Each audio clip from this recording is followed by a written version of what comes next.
Right. This is 2nd Ezra 15 and 5. Okay? Okay? Which is the 5 and 6. Behold, saith the Lord Yahweh, I will bring plagues upon the world. What do you mean by plagues? I don't know. That don't sound too nice. What do you mean exactly? All right? The sword. The sword, man. War. The sword. And on all scales, man. The sword, just from violence, you know, from Egyptian to Egyptian, you know, Babylonian to Babylonian, American to American, or who are all around the world. This is the world. I will bring plagues upon the world. Okay? All right? All the way up from little local, conflicts and stuff between peon to peon, all the way up to the world stage, man, and everything in between. I will bring plagues upon the world, the sword, famine, death. And elsewhere it says great death, okay, and destruction. Why? For wickedness hath exceedingly polluted the whole earth, and their hurtful works are fulfilled. Okay?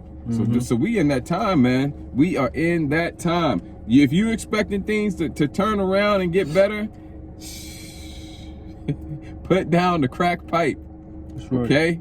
To Europe now, the standoff has been going for weeks, but today Vladimir Putin has made a decisive and provocative move. He's officially declared via decree that Ukraine is rightfully part of Russia. He recognised 2 breakaway regions as independent entities. Then, without even waiting for the West to respond, he announced a so-called peacekeeping mission. Already there are unverified reports of trucks rolling into the Donbass region, and we are seeing an invasion, really, by another name, under the name of peacekeeping. The US, Europe and the UK have tried everything to pull Russia back from the brink of war. The threat of heavy sanctions, retaliation and even diplomacy appear to have been futile. So what will the West do next? Well, already reporters in Washington are being briefed that Russian troops in Donetsk and Luhansk alone may not warrant the swift and severe sanctions that President Biden had been threatening. It has just gone 1 o'clock in the morning in Kiev, and these are live pictures. All is pretty still for now. Of course, the capital is a long way from the Donbass region. Let's go live to Washington. Annalise Nielsen joins us live there. So what is the latest? We're hearing reports already that it looks like the goalposts are being slightly shifted by the Biden administration. Well, this is the difficulty. And you'll remember when we had that more than 1 hour press conference with Joe Biden and he was asked about Ukraine initially, he said, look, if it's a minor incursion, we wouldn't look to do anything. And there was the monstrous cleanup effort from the White House after that to say, no, of course we would.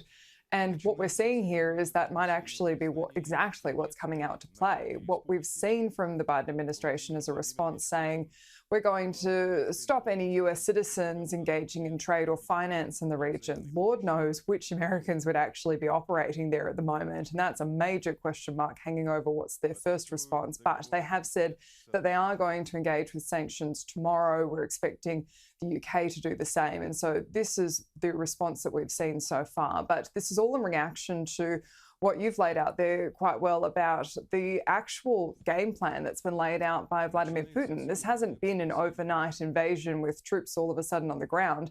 He's redefining the terms, and he's doing that, as he laid out in his 57-minute speech, by saying, we never gave up control of Ukraine. There was some mismanagement in Russian terms during the fall of the USSR, but fundamentally, Ukraine belongs to the Russian Federation. I would like to reiterate that Ukraine to us is not just a neighbouring country. It is part and parcel of our history, culture, our soul, our atmosphere and space. It's our comrades, our people, not just colleagues or friends, but relatives, people tied to us with blood ties, family ties.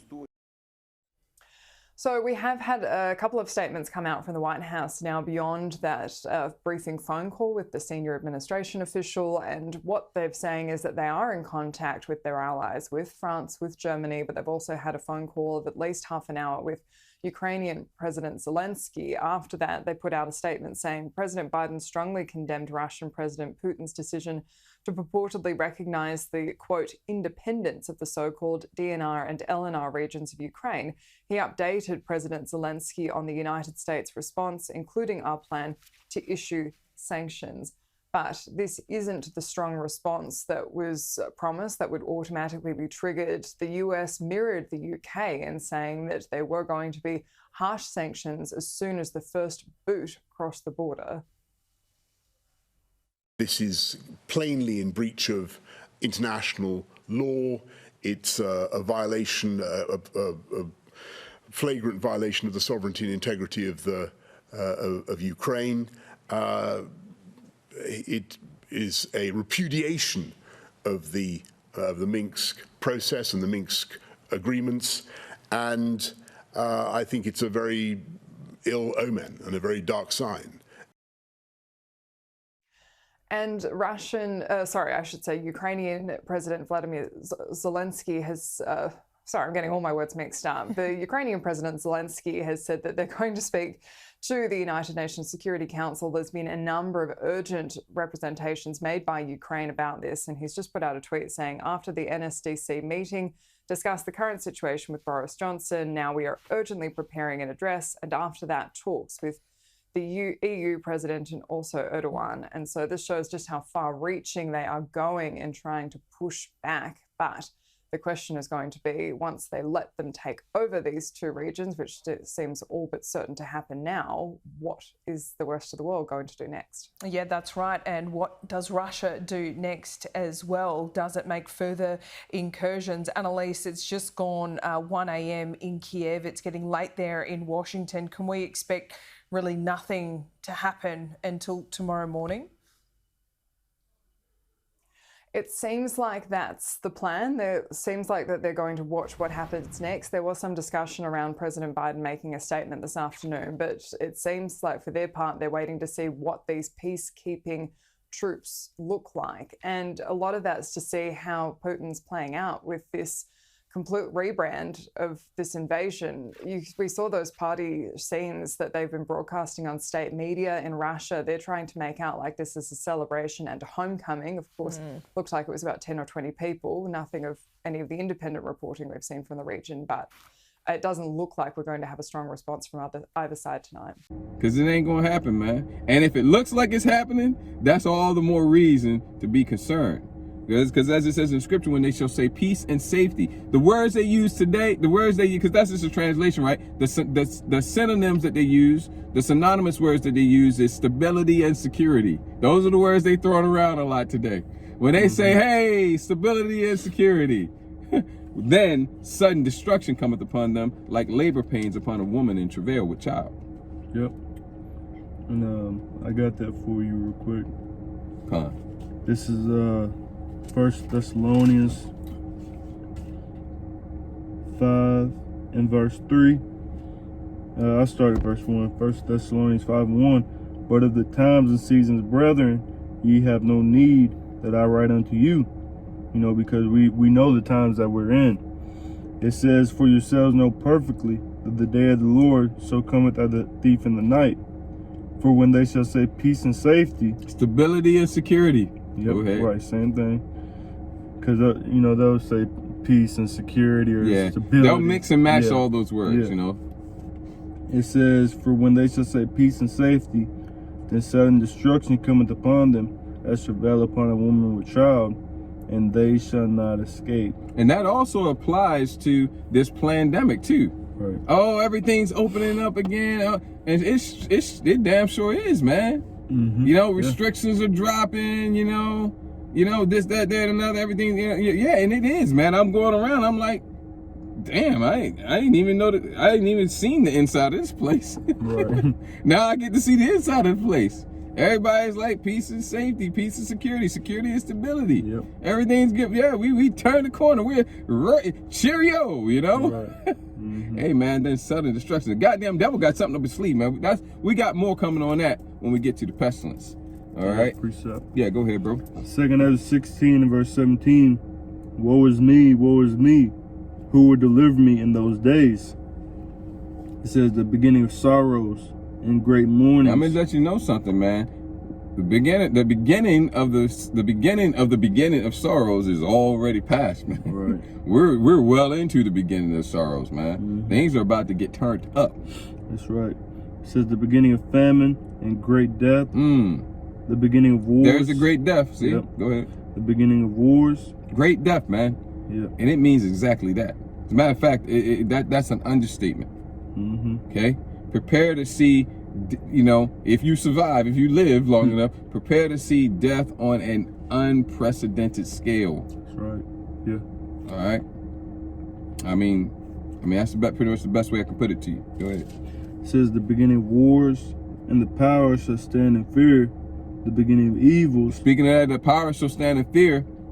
Mm-hmm. Which I believe he's an Israelite. He said his father is a so-called black man. I guess his mother is a so-called white woman, whatever. But she could be an Israelite too. But he's an Israelite through the spirit. You know, I watched him for a while. But he was like, yeah, folks, prepare.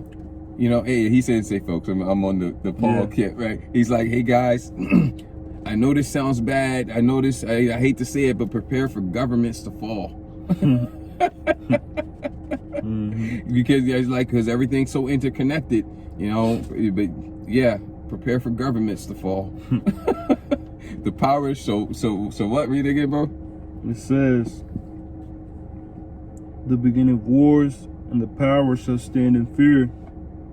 The beginning of evils.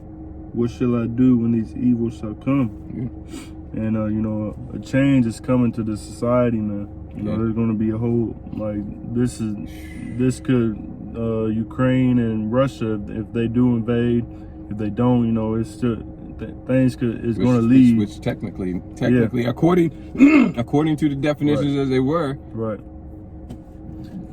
they invaded. Yeah. Go ahead, bro. Depending on how, you know, the U.S. reacts, responds, and NATO, yep. It could lead to a whole lot of stuff being you know, furthering, you know, the prophecy, man. Yeah.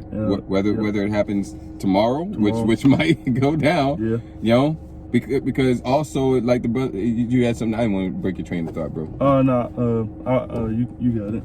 All right, but like the Canadian prepper guy was saying, man, the Russian stock market fell from its high to its low. I suppose that's what he was talking about. He said it fell 17% in one day. That's massive. Now, when you look at where it opened to where it closed, it was more like 12%, 11 and change. But that's still massive for one day. Yeah. You know? Like he was saying, you could have a drop like that protracted or stretched out over days and weeks, and that would still be a massive collapse, a massive, what do you call it, plunge. Yeah? Yeah. Let alone in one day. And so, hey, we'll see what happens. Hey, but that should send shockwaves all around the world with all around the world economically tomorrow, man. Okay, pretty much all the stock markets should be in the toilet tomorrow. We'll see what happens. But if it isn't, take that as evidence of manipulation, man. Because you can't have a major player on this world stage, economically speaking, with everything being connected as it is, crashing, double digits in one day, and it doesn't like rock everybody else as well. Everything's too connected, man. Okay, so I'm gonna be checking the stock market. I'm like, damn, how much did it fall? I did see some headlines already saying that it plunged like dropped 400 points or something like that. But that's still not that much. We'll see what it opens up tomorrow. Okay, and we'll see what happens tomorrow. And if it doesn't drop, I'm thinking personally something like at least somewhere around like 5%, 3, 4, 5%. If it doesn't drop something significant, that's manipulation, straight up. Okay, because that's what's supposed to happen. That's what should happen when something like that happens, man. And we'll see what happens. Yeah, and I was looking it up on because Twitter they be staying in the mix with everything. I just went in there, typed in Russia, and it started Russia's stock market decreasing or is dropping, and they said the equivalent, like 70%, said it like the lowest point is equivalent to the Dow Jones dropping like 3,500 points. and they said it was a lot, but then, you know, I said that it could be worse by tomorrow. Yeah, we gotta see, man. Yeah. Because usually when it's a crash like that, it's not just in one day. Right. So, damn, if that's just the start. Right. Because that by itself is a crash, man. Yeah. If it crashes another 5-10 points tomorrow or whatever, we'll just have to wait and see, man. Yeah. We'll just have to wait and see. What else do we have on the World War III, bro? Revelation 18. Yeah, let's get that, and we'll get it. So that is all we're gonna get to tonight, then. Yeah, let's get that Revelation 18, bro. It says Revelation 18 and verse 1. And after these things, I saw another angel come down from heaven, having great power, and the earth was lightened with the glory. And he cried mightily with a strong voice, saying, Babylon the great is fallen, and has become the habitation of devils, and the hold of every foul spirit, and a cage of every unclean and hateful bird. It says, for all the nations have drunk of the wine of the wrath of her fornication. That's America, man. Mm-hmm. That's America. Okay? And it said Babylon is falling. Mm-hmm. Okay? America is getting ready to go down, man, and go down hard. That's right. And not just America, all you Edomites, man. I usually say call Idumea, right? But that's Hebrew and Greek. Right. Okay, call Adawam. Yep. All Edom. Okay, all you Edomites, man. All these the whole Edomite power structure, man, is getting ready to go down and go down hard. But it's going to start with Babylon. That's right. Okay? Mm-hmm. The whore that rides upon the beast, mystery Babylon. All right? But then all of them are going to get it, man. Read second Ezra chapter 13 from the top. Read Revelation 19 from 11 on down. Read Isaiah 63 from the top. Mm-hmm. All Esau Edom is going to get it, man. Okay? And real soon. That's what these things are all leading up to, man. And it's picking up pace, man. Mm-hmm. It's picking up. It was already moving fast before. We could find something new in the news every day. Yeah. For a while. Used to be you had to kind of like you might get like 1 or 2 headlines a month. Yeah. If that. Mm-hmm. We find something new in the news every day. Every day.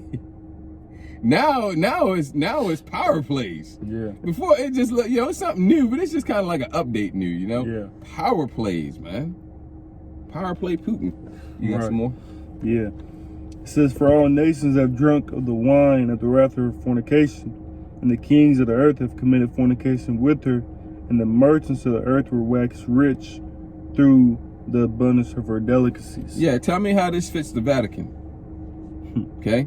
The nations of the earth have waxed rich with the abundance of the delicacies of the Vatican? No, man. It's talking about America. Okay? The whore that rides upon the beast. Mm-hmm. Okay, don't you listen to anybody try to tell you that America isn't in the Bible, man. Okay, of course it's not called by the name America. How could it be Mystery Babylon the Great if it's called by name? Well, it is called by name, but if it's called by the name that it's known by in that time. Mm-hmm. Matter of fact, the name America wasn't even around, man. Okay? Right. All right? It is Mystery Babylon the Great because it's not identified by name. All right? Okay? It is America, man. Okay? The whore that rides upon the beast, man. Mm-hmm. Is that in on that? Yeah. This is Ezekiel chapter 35. Okay? All right, man. I mean, we're just going to take this in the spirit. We, just get something real quick and move. Okay? Ezekiel chapter 35. Moreover, the word of Yahweh came unto me, saying, Son of man, set thy face against Mount Seir. Bro, can you give me Genesis 36 and 8? Mm-hmm. I don't know. What Mount Seir do? Why Mount Seir in trouble? Okay? And it says, let me see here. Set thy face against Mount Seir. Yeah, against Mount Seir, just like we got in Ezekiel 38, where it says that he's against Gog and Magog. Okay? He's against Gog and Magog. Well, he's also against Mount Seir. Well, what you should understand is that the same people, he ain't had anything against the mountain. He's talking about the people who that land belongs to. And we're about to find out who that people is. And then what you're going to find out is there's a connection between those people and the people who are over there in Gog and Magog. And that's why he's against them. He's against Gog and Magog because he's against the people that come from Mount Seir. What people is that?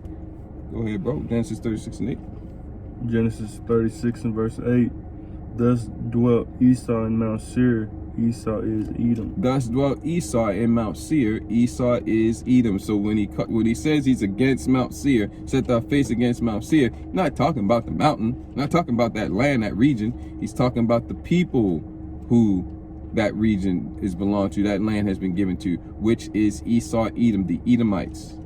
Thus dwelt Esau in Mount Seir. Esau is Edom. That land today is called Petra. Okay, and interestingly enough, if you go and you look up Petra, and you can see, you know, some people tour there and stuff, you can see the architecture of the if you want to call them buildings that have been carved into the sides of the mountain, and you see the architecture there, the design, the structure of it, and you'll see that it matches exactly the design of these Western European nations today. Almost as if it's the same people. It is. Okay? It is. It's in their spirit to build that way. Okay? And it's the exact same. And it was that way in Rome, and it was that way in Greece, man. It's the same people. That's right. Same people, man. Ancient Rome. Okay, the way they built back there, that's the way they go to DC. But it's not just DC, it's these other, you know, oftentimes, now, if they took over the place and it already had buildings there, then the building's gonna look a little different. Okay, because they didn't tear them down and put new buildings up. But where they tore down or they built new buildings, it looks like that. Wherever they're in power around the earth. Okay? Because it's in their spirit to build like that. And it goes all the way back to Mount Seir. And you're still there, man. You could go see it. You could get on a plane, well, until they lock the shit down again. You can get on a plane and you can go to Mount Seir, you can see it, and you'd be like, damn, that looks just like the way they build in DC. And these other nations where these Edomites have built up governmental buildings. And they like to put that same type of structure on their houses and things like that. Okay, but Mount Seir today is called Petra. Moreover, the word of Yahweh came unto me, saying, Son of man, set thy face against Mount Seir, and prophesy against it, and say unto it, okay, thus saith the Lord Yahweh, behold, O Mount Seir. He's talking to the Edomites, man, the bloodline descendants of Esau. I am against thee, and I will stretch out my hand against thee, and I will make thee desolate. And I will make thee most desolate. Right. Damn. I will lay thy cities waste, and thou shalt be desolate. Damn, just piss your pants, Esau. Just piss your fucking pants, man. Okay, this is the power of this isn't your brother. This isn't one of the other heathen nations. This isn't even the Israelite. This is the power of the universe saying this to you, man. Just give up the ghost. All right. I will lay thy cities waste, and thou shalt be desolate, and thou shalt know that I am Yahweh.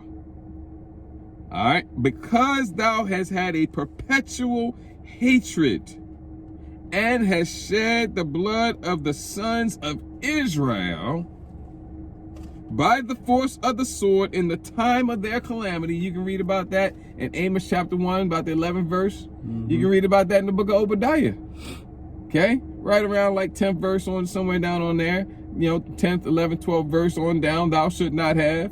Thou should not have. Thou should not have. But you did. Okay? So you're going to get Obadiah 1 and 18. Okay? Thou hast shed the blood of the sons of Israel by the force of the sword in the time of their calamity. Okay, Psalms 137, bro. Give me, what you got? You got a precept? Give me one. Psalms 137, bro. I think it's like the last couple verses, like last 3 verses or something. You know about remember, oh Yahweh Bashem. I think it's 7 and 9. 7 and 9. Yeah. By the force of the sword in the time of their calamity, and the time that their iniquity had an end, Therefore, for those reasons right there, Esau, you just got read. Yeah, your rap sheet just got read. As I live, damn, you ain't getting out of that, man. Yahweh Shem Shai is the Ancient of Days, man. and ain't nothing more sure than Yahweh Shem Shai living.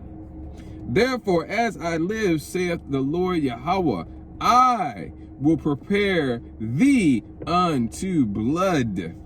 Hey man, you the bloody man, the Most High gonna prepare you unto blood. And blood shall pursue thee. Damn, the curses pursued us, but you got blood pursuing you. Okay? Since thou hast not hated blood, yeah, you the bloody man. That's how you identified in scripture. Even blood shall pursue thee.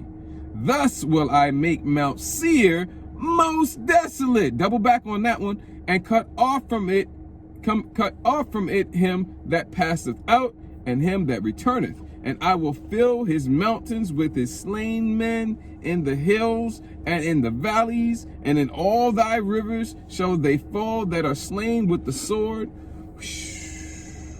I mean, damn. I mean, let me just go ahead and finish it then. All right. Powerful chapter. Yeah. Or powerful book. Right. Your chapter. Yeah. Powerful chapter and book. Yeah. I will make thee perpetual desolations, and thy city shall not return. Yeah. See, back to Malachi chapter 1 and verse 4, the Most High signed off on you returning. He signed off on you rebuilding, so he could throw it down. And this time he's saying, no, you ain't rebuilding this time. Right. Okay? And thy city shall not return, and ye shall know that I am Yahweh. Because thou hast said these two nations, what two nations? Okay? The nation of Israel and the kingdom of Judah, man. This northern kingdom and the southern kingdom. Okay? In other words, the nation of Israel, because those two nations are really just one. Thou hast said, these two nations and these two countries shall be mine, and we will possess it, whereas Yahweh was there. Shouldn't have done that, man. Therefore, as I live, saith the Lord Yahweh, I will even do according to thine anger. Okay? Reward unto her double. Okay? As she has done, do unto her double. And according to thine envy, which thou hast used out of thy hatred against them, and I will make myself known amongst them when I have judged thee. And thou shalt know that I am Yahweh, and that I have heard all thy blasphemies, right? Okay? Cup filled with abominations and blasphemies, man. Mouth full of blasphemies, right? Okay? Which thou hast spoken against the mountains of Israel. Yasharallah is saying they are laid desolate. They are given us to consume. Yeah, you not only did you blaspheme Yahweh, blaspheme the Son, blaspheme the angelic host, but you also blaspheme the Israelites, man. Okay? Thus, with your mouth ye have boasted against me, and have multiplied your words against me, and have multiplied your words against me. I have heard them. Most High didn't miss your blasphemies, man. Okay? Thus saith the Lord Yahweh, when the whole earth rejoiceth, ties right into Isaiah 14, man. Okay? Verse 21. Baba Kashak, you can get that one on deck. We'll close with that one, bro. Hold that and just get that Isaiah 14, 21, Baba Kashak next. Thus saith the Lord Yahweh, when the whole earth rejoices, I will make thee desolate. As thou didst rejoice at the inheritance of the house of Israel, because it was desolate, so will I do unto thee. Thou shalt be desolate.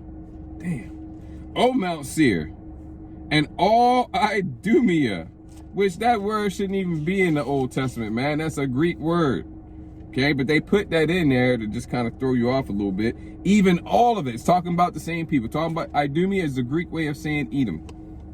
And they shall know that I am Yahweh. That's all for you, Esau.